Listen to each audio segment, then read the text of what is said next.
Hello, my wonderful viewers, and welcome to another episode of Kaiju number 8. Today we're going to take a look at what is a very interesting developing theme in the series. Now, there will be spoilers from chapter 1 all the way up to chapter 60, so if you haven't finished reading chapter 60 yet, I don't think there's going to be any major spoilers for chapter 60, but I will be touching on several implications and questions of art that do happen in chapter 60, so you have been warned. If you don't want to have any of that, you can click away from the video, check out the links below the video to get a copy of my book, Humans Are Weird, I Have the Data, or Humans Are Weird, We Took a Vote. Now, there is something that has always been an element of fantastic storytelling. The youth, someone who is very young, being sent out on a mission that's quite frankly above their pay grade. You can look back on something as innocuous as children's books written in the 1800s, and you find references to literature that depicts children in their young teens being given completely outsized responsibilities. And this is part of playing to your audience. If you're writing a book aimed at 12, 13, 14-year-old boys, you want something that appeals to them. And the thought of adventure and excitement and getting put in that situation where you do have the chance for danger, where you do have that responsibility, is very attractive in one way. And that is, in a sense, one of the core elements of shonen manga. Now, when Matsumoto presented us with the first couple chapters of Kaiju number 8, the very first thing most people commented on was how refreshing it was that the main character was not a child, that he wasn't some 12, 13, 14-year-old boy or girl who's being sent out to fight the world and save the world on his own. No, he's a man, a full-grown man in his mid-30s with life experience, successes, failures, and he's very well written. He does have a slightly childish outlook on life. That is a very popular character trope, but there's no doubt that Kafka Haibino was a full-grown man. Likewise, his main female interest, be it love interest or friend interest, is also a full-grown woman. By focusing the chapter on that, Matsumoto has completely reframed the other secondary characters who are in their late teens or early 20s. Now, these characters who would be considered the older characters in most manga, if you look back at Sailor Moon, Sailor's Saturn through Jupiter, were definitely, Saturn through Pluto, were very early 20s or late teens, but compared to the main characters, they were older, mature, they were treated as adults in the series. Whereas you have that completely flipped in Kaiju number 8, and as I mentioned before, that was one of the very first things that attracted people to Kaiju number 8. That is probably one of the few things that storytelling-wise marks it as not like other manga, not like other Shonen Jump manga, because this is, again, solidly a Shonen Jump manga. It doesn't try to subvert the tropes, it works with them, except for that one. Now, that was something we were dealing with from the very beginning, and I think that something that chapter 60 did was clarify a very important, I don't know if Matsumoto's trying to make a point, or if it's just a theme that inadvertently developed through his storytelling, but it brings us in to this concept, both in this story and in the real world, and it works because Kaiju number 8 is overall such a grounded, realistic manga. The people who we send to fight our worst battles for us are more often than not children, 18, 19, 20 years old, people whose brains will not be fully developed for another half a decade. And most countries are completely comfortable with this and have been for forever. I mean, it was even worse in the past. You have situations, the most common example is in the British Navy. You'd have cabin boys at the age of 12 or 13 being put on these ships and being expected to carry many of the duties of a full-grown man. In an example in manga, in Rurouni Kenshin, it was commented that when Kenshin was hiding out with who would eventually be his first love interest, they were one person was worried that nobody would believe it because he was only 15 years old, but they pointed out that even up to that era, the early 1800s, it was completely expected for a boy of 15 years old to take on the duties of a man.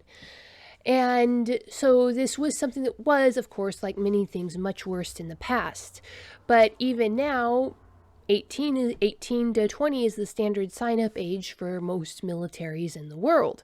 And which you can begin training, fairly dangerous training, even earlier than that if you have permission from your parents. And there are reasons for this. Between 18 and 30 is when you have the fastest reflexes, the quickest reaction times, the strongest muscles. But again, your brain isn't formed.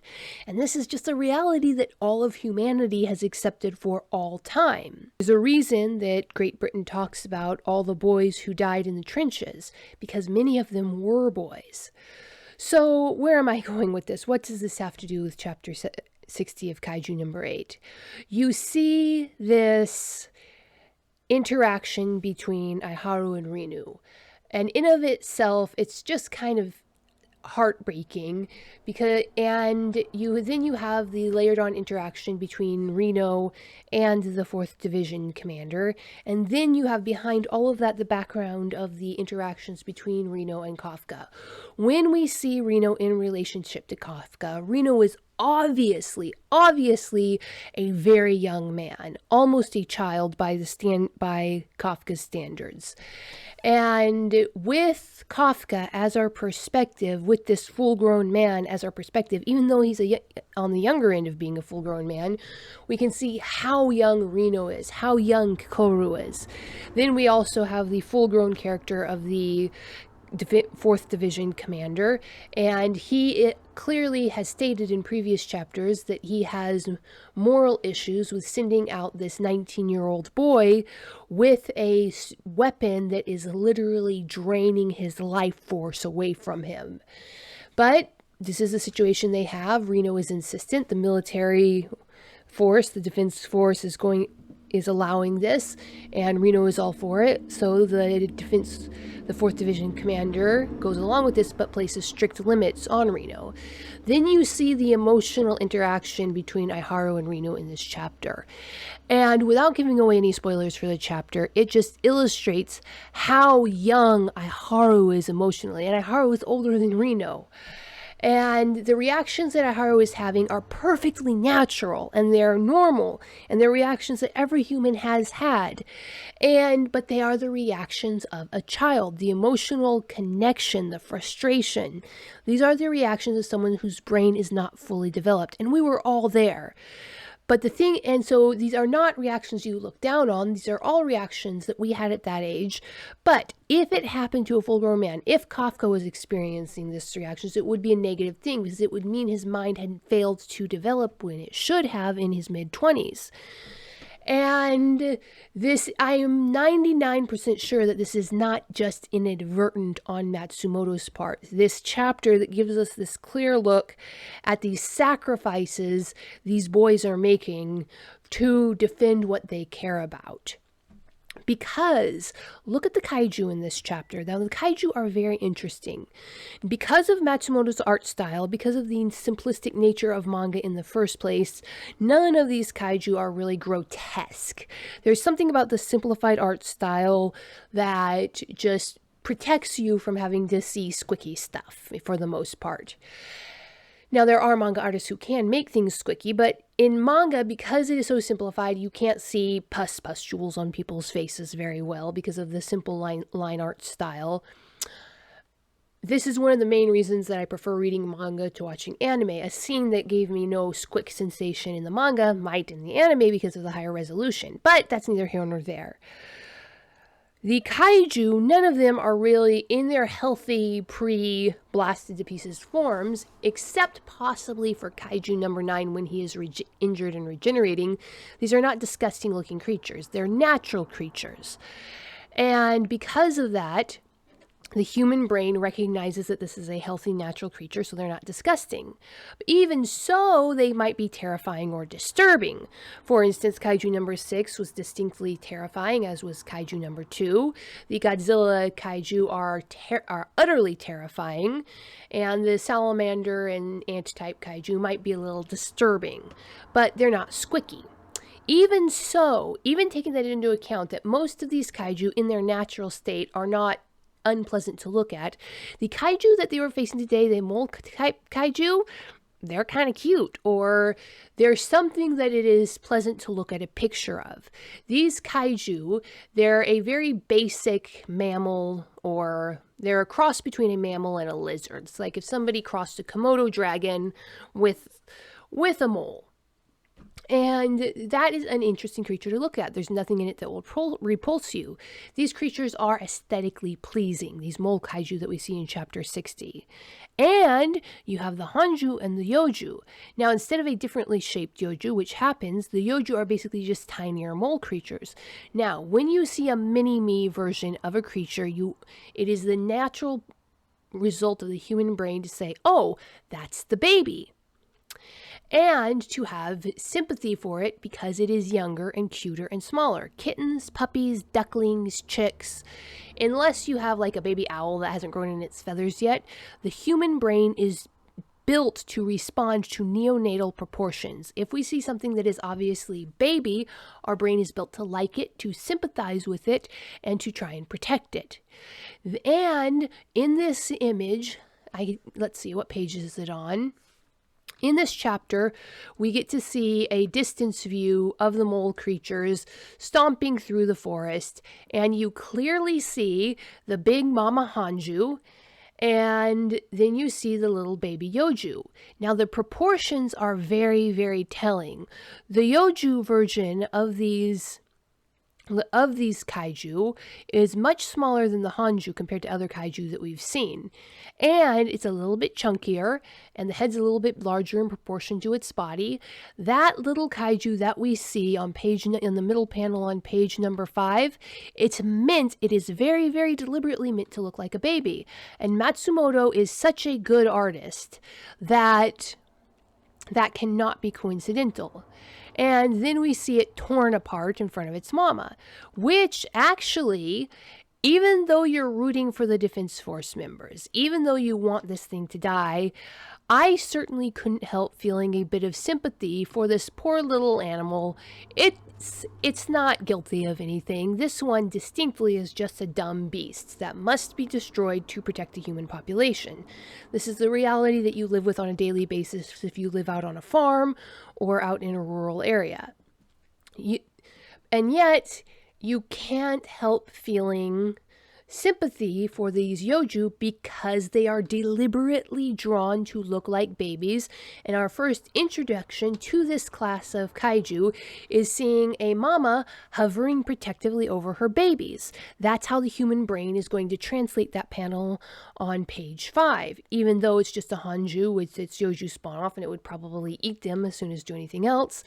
That is what we're looking at. It's like seeing a mama gator protecting her babies. The fact that she is so incredibly dangerous just makes the awe factor so much more powerful when you see her protecting her babies.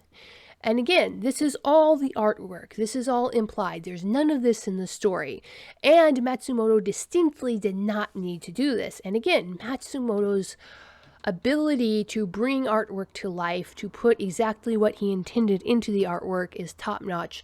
So again, this can't be a coincidence. So in this chapter, where we have an extreme focus on the vulnerability, the childlike nature of these Defense Force soldiers who are going out and taking this huge responsibility, we also have a visual mirroring, a doubling of the concept in the art itself.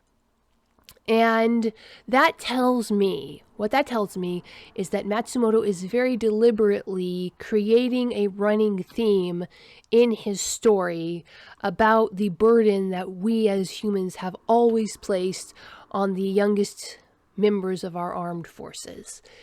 And Matsumoto's telling the story through Reno, through Aiharu, through the relationship between these two boys who, in a more peaceful era, in a more peaceful time, if they weren't joining the military, would probably on a day like this be out playing by the river, or just having fun, planning what they're going to do with their lives when they grow up, when they finish growing up. But in this situation, because of the danger of the world they're in, because they've chosen this military path, they are out there fighting for their lives and making decisions that will have repercussions on the lives of literally everyone around them. And this just illustrates one of the main reasons I love this manga so much. It delves into such deep concepts of friendship and society, and it does it all without sacrificing the Shonen Jump nature of the story. You're not being taken out of the story. This is only something you see on rereading, on reading the chapters again and again together, because this is mainly a chapter about two guys who go out and, for all intents and purposes, punch the heck out of a kaiju. And that's what they're doing. Punch, wham, blam. You could summarize this chapter as wind up, wham, bam, punch, slap, trip, bang, pow. And yet there's so much more below the surface here. So what do you think? Do you think that Matsumoto is deliberately and consciously weaving in this theme of the sacrifices we demand of the young men and women in our militaries? Or is it just an inadvertent theme that comes up because he wants us to sympathize with Reno and Aiharu? So hit that. Tell me what you think in the comments below. I'd really love to hear your feedback on this. Hit that like and subscribe button. Check to make sure you're still subscribed, because YouTube is unsubscribing people. And peace out, my wonderful viewers. Humans are weird. We took a vote, and humans are weird. I have the data. 2 books in a series of human absurdity. Go check out these short story collections. What will our little green friends think of us when we finally do make it to space? Find out the answer in 2 books of human absurdity. Humans Are Weird, We Took a Vote, and Humans Are Weird, I Have the Data. Available on Amazon, Barnes & Noble, Kobo, and Google Play.